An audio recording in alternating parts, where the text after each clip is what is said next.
Alright, so nakikita nyo nakabaklas yung mga gitara ko. Yung gitara ko nakabaklas, yung ating J-Craft na Telecaster. Yung kaibigan ko, nakita ko siya kanina. Salamat nga pala kay Ronnie Peralta. Binigyan niya tayo ng pickguard na puti. Ayan, pickguard na puti. Pero nakita nyo may mga tape. No, kasi dinikit ko yung ating black na pickguard, no? Kung natatandaan nyo, itong pickguard na to ay nabili natin online, kaso hindi siya sukat dahil kagaya nung nabili nating pickguard sa online, kailangan ko magtabas dito. So ayun, nakikita nyo medyo malaki siya. So tinip ko siya para makakuha nyo yung pattern, at saka para yung butas dito, kasi walang butas dito yan, so binutasan ko na siya. At saka ito sa may bandang pick up yan, sa pick up bridge walang butas, so bubutasan natin dyan. So dinikit ko siya para may pattern tayo. Gagawin ko ito, iga-grind ko ito gamit ang Dremel natin, tapos ito bubutasan natin.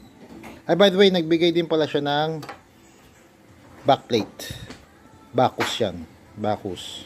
Gagawin natin, try natin kung gagana.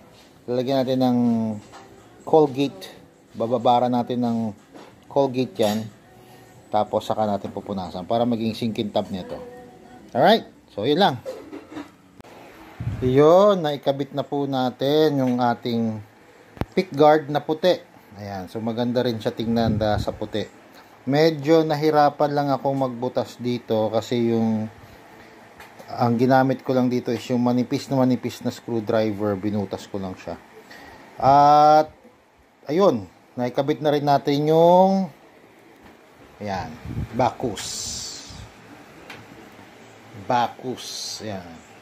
Itong plate na to. Diba? So, ang ginawa natin dito para kumintab, binabad ko siya sa toothpaste, tapos hinugasan natin. O, diba? So, string na lang ang kulang.